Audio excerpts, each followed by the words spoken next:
Himbauan pertama tuh jangan percaya info hoax. Tetap fokus pada program dari tenaga kesehatan dan yang info-info diberikan oleh Kementerian Kesehatan dan pemerintah. Setelah diobservasi selama 30 menit tadi di Puskesmas Kelurahan di Bambu Apus, saya tidak merasakan ada gejala apapun sama sekali, tidak ada keluhan. Saya sama sekali tidak ada karena saya yakin pemerintah memberikan yang terbaik untuk masyarakat, bangsa, dan negara. Ada tuh netizen Malaysia yang ngomong, oh tuh Indonesia lebih cepat ya, kenapa kita lebih lama? Artinya pemerintah cepat mengambil kebijakan ini. Saya kira mesti angkat jempol.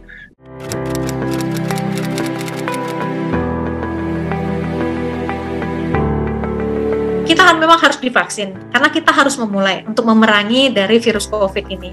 Karena kita lihat, seperti berita-berita yang saat ini, rumah sakit penuh, fasilitas-fasilitas kesehatan sudah menolak dikarenakan tempatnya penuh. Terus, kalau seandainya posisi kita akhirnya memerlukan peralatan-peralatan kesehatan yang berada di rumah sakit, kan itu kan amat sangat disayangkan. Pada saat itu, tenaga kesehatan pun keletihan, rumah sakit penuh. Jadi, mulailah dari saat ini untuk kita perangi dengan cara melakukan vaksin.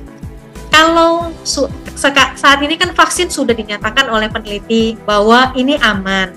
Pemerintah memilihkan vaksin-vaksin ini juga secara memang benar-benar memilihnya tidak menggebu-gebu, tidak tergesa-gesa. Mereka memang benar-benar memilihkan yang terbaik untuk kita.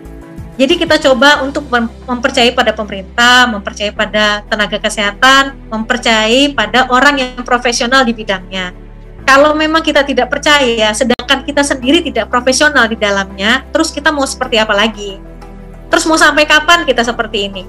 Mau sampai kapan akhirnya kita hidup di dalam kemelut COVID ini? Sehingga pada saat akhirnya terkena, baru kita sadari, oh iya, ternyata memang vaksin penting. Tapi kan itu harus jadi kita memang harus, ya kalau menurut saya memang harus melakukan vaksin.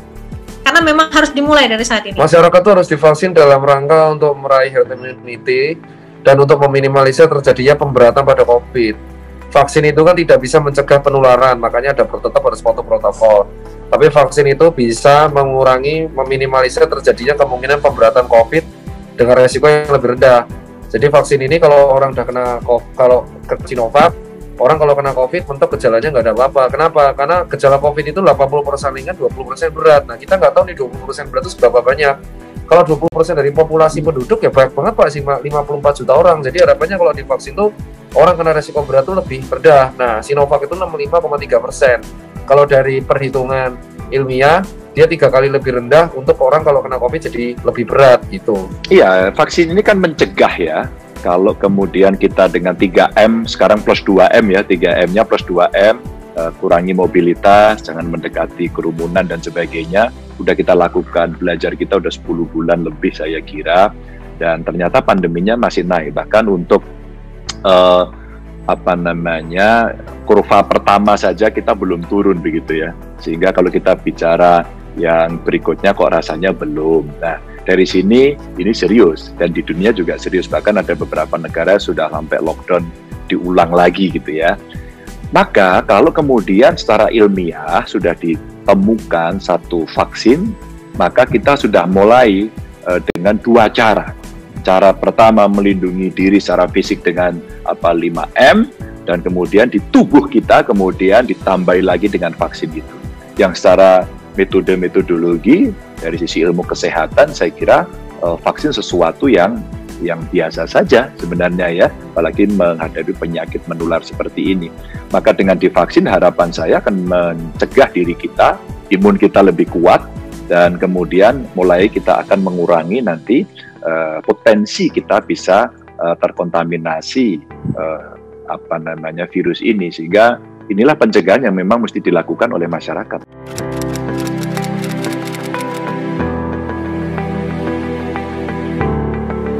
Secara manusia iya, pasti ada rasa ketakutan. Karena secara tidak langsung berita-berita yang mungkin menyampaikan bahwa vaksin ini tidak aman dan lain-lain, itu secara tidak langsung akan mempengaruhi, akan mensugesti diri saya sendiri. Tapi saya berpikir pasti pemerintah yang pertama akan memberikan yang terbaik kepada masyarakat. Itu yang pertama. Yang kedua, kalau hari ini tidak kita mulai untuk dilakukan vaksin, kita mau kapan lagi? Nah, sedangkan saya lihat sendiri, angka dari yang positif COVID pun meningkat. Sehingga saya pikir, kalau tidak hari ini, kapan lagi? Makanya jadi saya lakukan pendaftaran di hari Jumat, langsung saya jadwalkan untuk hari Senin, dan alhamdulillah tadi berlangsung. Saya nggak pernah merasa takut karena sudah lolos uji klinis tahap ketiga oleh BPOM, keluar EUA, safety isunya juga udah keluar, jadi nggak masalah. Selama udah bisa dibuktikan secara ilmiah nggak masalah, Pak. Sama sekali tidak ada, karena saya yakin pemerintah memberikan yang terbaik untuk masyarakat, bangsa, dan negara. Apalagi saya, simbol kepala kepolisian daerah di sebuah provinsi, Nusa Tenggara Barat, ribuan personil di bawah saya, dan mungkin masyarakat melihat sama sekali tidak ada, karena saya yakin pemerintah pasti akan memberikan yang terbaik untuk negara, untuk masyarakatnya, apalagi ini untuk kesehatan dan keselamatan jiwa. Kalau menurut saya lebih mengambil posisi tanggung jawab ya. Ketika waktu itu banyak orang meragukan, Presiden sendiri sudah menyampaikan masih ada yang ragu gitu ya. Pak Presiden dulu dong, jangan rakyatnya dulu. Lalu minta gratis dong gitu, jangan bayar. Dan Pak Presiden kemudian menerima itu semuanya, oke, saya dulu, dan oke, gratis begitu ya. Terus kemudian yang masih ragu dibuktikan, dan saat kita rapat dengan Presiden memang diminta agar kepala daerah juga sama, memulai lebih dulu. Sebenarnya kalau saya boleh pilih, saya terakhir saja, karena memang itu lebih banyak dibutuhkan untuk nakes. Tapi Pak Presiden sih betul juga ya, ketika belum ada yang yakin, saya kira kita harus mengambil tanggung jawab untuk memberikan contoh itu. Dan ya bismillah saja, saya sih yakin, saya percaya Majelis Ulama sudah kasih, BPOM sudah kasih, saya baca referensi, saya bertanya pada pakar begitu ya. Ya kalau data sains sudah ada, masa ragu? Ya sudah, selebihnya kita bismillah, dan alhamdulillah sampai hari ini.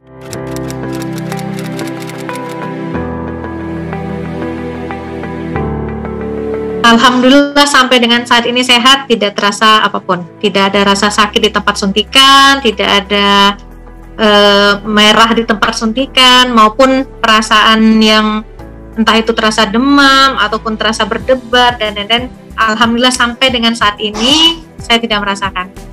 Kebetulan saya itu divaksin tadi itu sekitar jam 8.53, sampai dengan saat ini aman.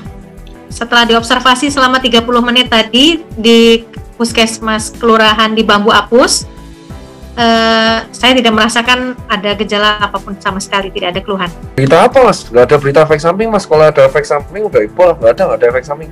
Kalaupun ada tuh masih bisa ditolerir, nggak ada efek samping, Mas. Alhamdulillah saya vaksin perdana 14 Januari kemarin, hari Kamis. Forum Komunikasi Pimpinan Daerah Provinsi Nusa Tenggara Barat, Pak Gubernur, Kapolda, Danrem, dan seluruhnya tokoh-tokoh yang berpengaruh, simbol-simbol. Dari semua proses sampai dengan vaksinasi sudah saya lalui. Saya cerita dulu, jadi begitu jarum masuk sama sekali tidak terasa. Terus juga saya malah sudah belum, ternyata sudah diproses, tidak terasa apa-apa. Dan sampai hari ini sama sekali tidak ada efek dan lain, malah mungkin secara psikologis saya merasa lebih segar, lebih fresh. Kenapa? Karena saya merasa psikologis saya insya Allah dengan vaksin ini kita semua untuk diri sendiri, keluarga, masyarakat, bangsa dan negara dapat memutus mata rantai penyebaran virus corona 19 ini. Nah itu, ya sehingga saya tidak merasa apa-apa, malah lebih segar. Mungkin secara psikologis saya lebih tambah muda mungkin karena saking bahagianya. Enggak sih, kemarin yang saya rasakan lebih pada lapar. Lapar, tapi ada sedikit ngantuknya. Ada yang tanya, Pak Ganjar ngantuk nggak gitu? Terus saya mikir, ya ngantuk nggak ya? Tapi rasanya kok saya ngantuk ya. Dan memang saya tidur kalau habis 1 jam, Ternyata sama Pak Kapolda saya tanya juga ngantuk. Kemudian ada dokter saya tanya, saya juga lapar Pak gitu. Nggak tahu ini kebetulan atau tidak. Tapi intinya menurut saya dari sisi KIPI namanya ya, itu tidak ada gangguan yang serius gitu.